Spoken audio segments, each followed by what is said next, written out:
Oui, amen. Alléluia. Ainsi soit-il. Et notre ancien nous disait récemment, je l'avais entendu, il m'avait appris quelque chose, et c'est vrai, lorsque je regardais la Bible, il disait la vérité, Amen, c'est le nom de Dieu. Lorsque nous disons Amen, ça veut dire Jésus-Christ. Amen. Voilà, soit rendu à notre Seigneur Jésus. Et vous savez, avant cela, avant de commencer, je voudrais vous citer un texte. Quelqu'un m'a parlé, bien sûr, j'en avais besoin. J'étais à la quête, n'est-ce pas, d'une réponse envers Dieu. Et ça me tardait. Je me disais, Seigneur, il faudrait quand même que tu aies un moment pour moi et puisses me répondre, n'est-ce pas, à ma demande. Et puis le Seigneur s'est fait un plaisir de me répondre. Il m'a fait attendre. Et puis, à un moment donné, il m'a dit, maintenant, c'est le moment. Je vais te répondre aux fameuses questions que tu attends. Et puis, je vais vous le citer, c'est dans 1 Corinthiens 9, ça n'a rien à voir avec le message, mais il est bien de se rappeler ça. Pour moi-même, ça me fait du bien. Dans 1 Corinthiens 9, du verset 16. J'aimerais que vous puissiez l'entendre cela. Il dit comme cela, c'est Paul qui parle, bien sûr, l'apôtre Paul. Je dis comme cela, si j'annonce l'évangile, alléluia, ce n'est pas pour moi un sujet de gloire, car la nécessité m'en est imposée. Et malheur à moi si je n'annonce pas l'évangile. Si je le fais de mon cœur, j'en ai la récompense. Mais si je le fais malgré moi, c'est une charge qui m'est confiée. Ça, c'est un texte merveilleux, n'est-ce pas? Et puis, j'aimerais là rentrer dans la pensée. Vous savez, le frère Paul était là et m'a téléphoné, m'a dit tout simplement, est-ce que ce soir tu pourrais venir, n'est-ce pas, annoncer la parole dans la réunion? J'ai dit oui, je suis disponible. Le frère Samuel a dit quelque chose qui m'a touché et c'est une grande vérité parce que moi-même aussi je l'ai fait l'expérience. On doit se rendre disponible. Même quand des fois on ne le sent pas, on se dit non, j'aurais bien fait de rester à la maison. Et puis, pas aujourd'hui, demain, sachant que le lendemain ne nous appartient pas. C'est aujourd'hui, le Seigneur dit, c'est pas demain. Et puis il y a quelque chose d'extraordinaire que j'avais entendu parler une fois au sujet de l'ennemi de nos âmes qui nous disait comme cela. C'est un frère qui m'a enseigné cela.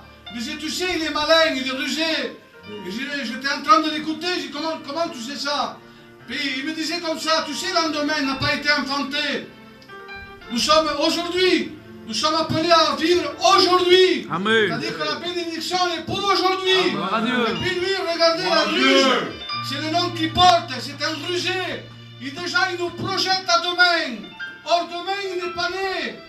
Demain n'est pas demain. Aujourd'hui, on est le 22, le 23. On n'est pas le 25 ou le 26. Mais déjà, il nous projette. Il est très rusé. Vous savez, j'ai passé un petit moment avec lui, en train de l'étudier, de voir qui il est, comment il procède, quels sont ses objectifs, comment il arrive à nous briser, comment il nous arrive, n'est-ce pas, à nous faire des cloche-pattes et nous faire tomber de travers. Je dis, comment il fait, lui? Il était au commencement, n'est-ce pas? On le voit bien au commencement.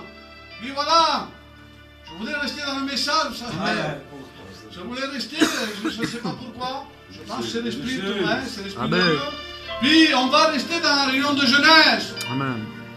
On va prendre notre temps. Alléluia. Il est de bonheur encore. Je ne vais pas vous garder longtemps. Ce n'est pas le but. Ce n'est pas à faute de paroles et de paroles et de paroles qu'on convertit les cœurs. Comment on peut savoir cela? Qui mieux prédicateur que Jésus? Amen. Et puis il prêchait lui. Et beaucoup de gens le regardaient et disaient, c'est un bon discoureur, il sait parler. D'où lui vient cette autorité? On disait de lui. Et puis beaucoup de gens sont retournés et partaient. Et ils voyaient Jésus. Donc ce n'est pas à faute de parole qu'on convertit les gens. La parole de Dieu nous dit qu'un homme dira un jour, dit une seule parole, et mon serviteur sera guéri. Amen. On voit bien que c'était l'acte de foi qui comptait, ce n'était pas les paroles. Alléluia. Et puis là, on va rentrer dans le message. Je vais vous parler, et j'admire cet homme dans la Bible, parce qu'on l'appelle le roi Salomon. Salomon, qui est-il? C'est le fils de David. Celui qui va avoir la charge de construire, n'est-ce pas, le temple à Jérusalem. David va lui confier cette tâche. Et puis lui, il va devenir le roi après son père. Et puis il va gouverner un peuple. Et puis il était jeune. Et puis il va faire une requête à Dieu, disant, Seigneur, vois le peuple que j'ai devant moi, la foule que j'ai devant moi. Et je suis dans l'incapacité de pouvoir diriger ce peuple. Alors j'ai une requête à te faire, Seigneur. Donne-moi la sagesse, Seigneur, pour gouverner ce peuple. Et puis le Seigneur va l'interpeller dans son cœur. Il va lui dire, puisque tu ne m'as pas demandé la mort de tes ennemis, alors je vais te faire grâce.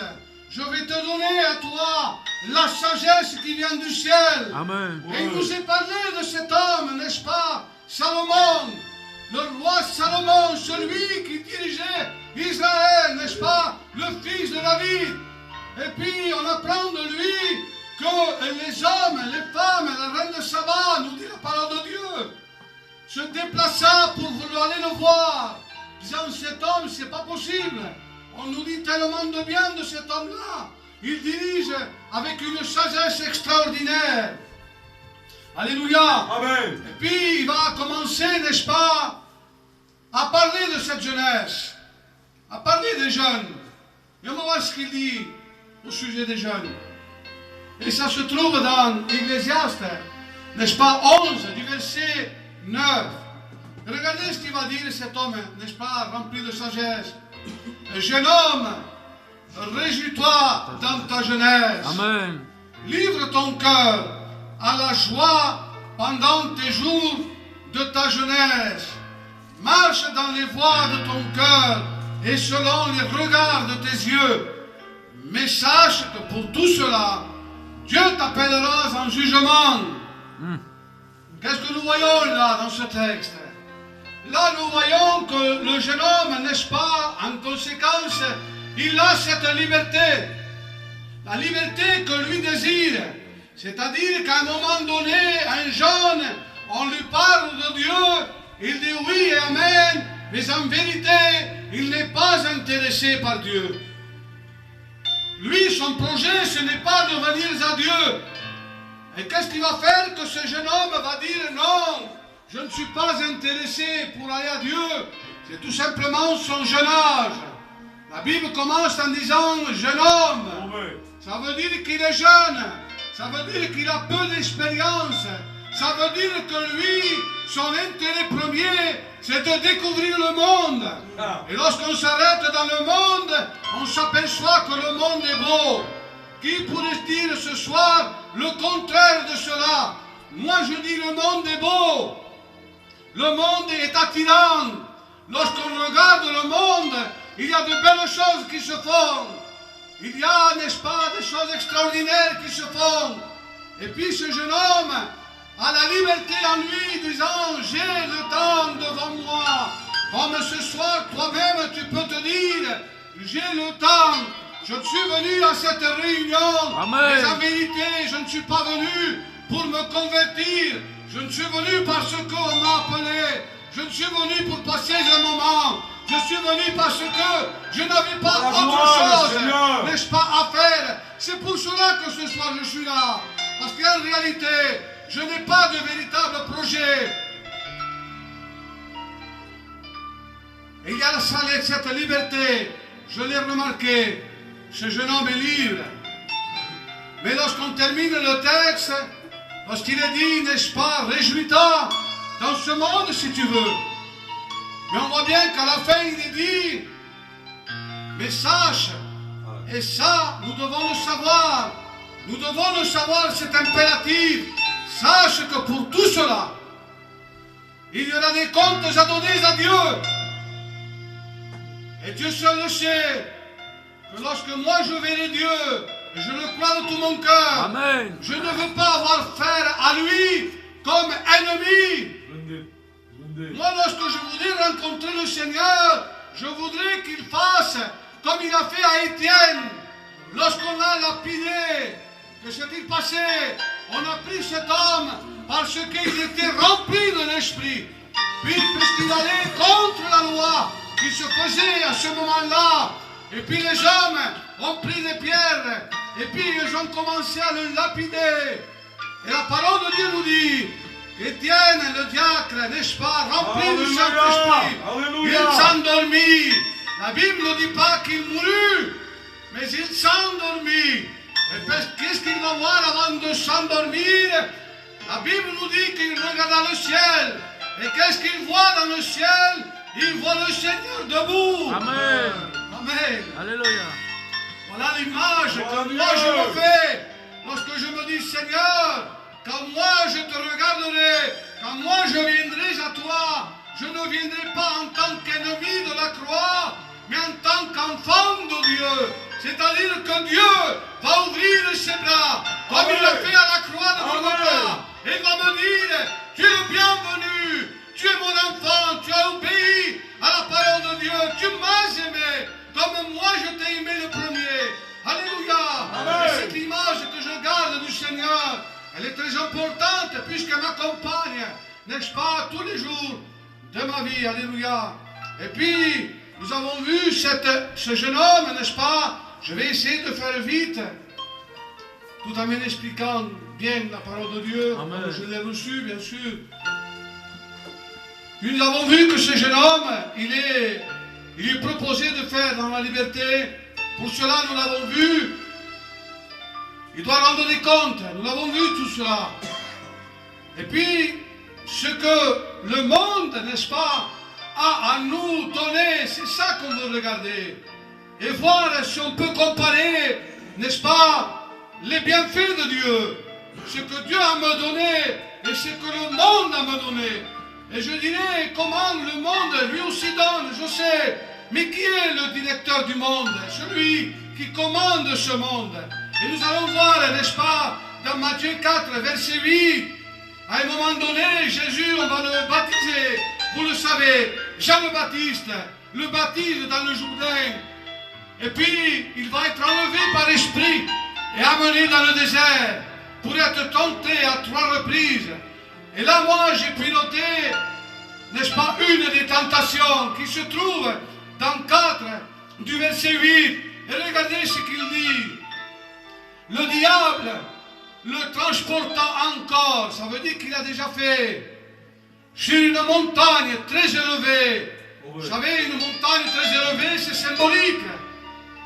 Ça veut dire à un moment donné qu'on arrive à un certain niveau dans la société, étant respecté et ayant reçu, n'est-ce pas, réussi dans ma vie, je me sens élevé.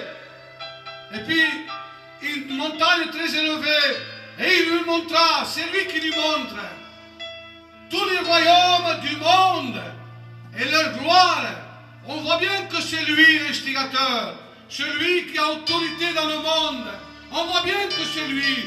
Et puis il va lui répondre, il va lui dire, et lui dit, je te donnerai toutes ces choses si tu te prosternes devant moi et tu t'adores.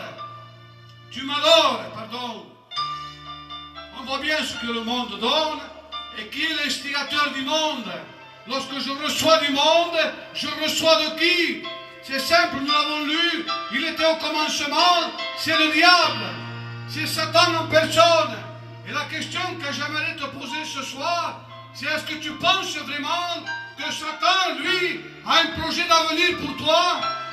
Moi, je ne le crois pas, puisqu'il est appelé le destructeur, il est le rusé, il a été au commencement. Dites-vous une chose, c'est très important, il a chamboulé le ciel où siège Dieu, où il y a les anges, les archanges, les chérubins, où il y a l'ordre parfait. Et puis il arrive, lui, à déstabiliser le ciel. Il dit, Seigneur, c'est pas possible. Per un ange. Il vient au sentatato qui, il vient de mon Père. Amen.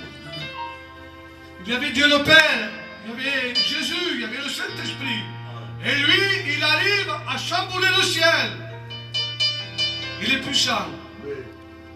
Dites-vous bien, l'ennemi est puissant.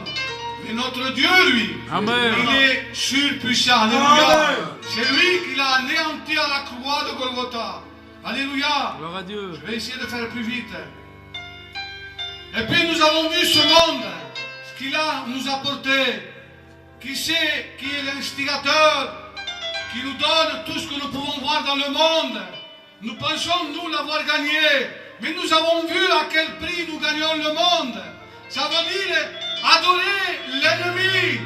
Je veux réussir dans le monde. Je veux être reconnu dans le monde. Je veux avoir du succès dans le monde. Mais ça veut dire une chose. Tous les jeunes qui ont réussi dans ce que nous savons, ils ont adoré le prince de ce monde. Et le prince de ce monde, c'est Satan. Et puis nous avons vu cet homme au commencement, le roi Salomon. Lui, il a une grande expérience à donner aux jeunes. Moi, j'aime bien écouter cet homme. Et puis, étant roi, ayant eu du succès, il peut se le permettre. On peut dire, lui, il a réussi. Alors son conseil est sûr et certain, puisqu'il était roi d'Israël. Il avait des serviteurs à sa suite. Il avait les meilleurs banquets. Il avait tout ce qu'on pouvait désirer. Et puis on va lui poser la question ensemble. On va lui dire, Salomon, et toi, qu'en penses-tu en tant que roi? Est-ce que tu peux nous dire deux mots, s'il te plaît, ce soir, au sujet de la jeunesse qui veulent réussir dans le monde? Et puis le roi Salomon va nous dire comme cela. Vanité de vanité. Amen. Tout est vanité. Ça veut dire quoi? Ça veut dire que tout est vanité. Vous savez, j'ai l'habitude de dire que les choses sont éphémères. Et lorsque je me suis arrêté à ce que le mot éphémère voulait dire, alors éphémère veut dire un papillon. Et qu'est-ce qu'il y a à voir ce papillon?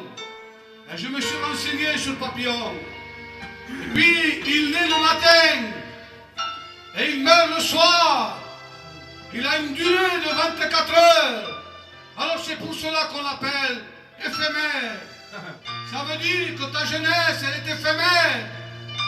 Ta jeunesse, n'est-ce pas, elle va passer à une vitesse auquel tu ne vas pas te rendre compte.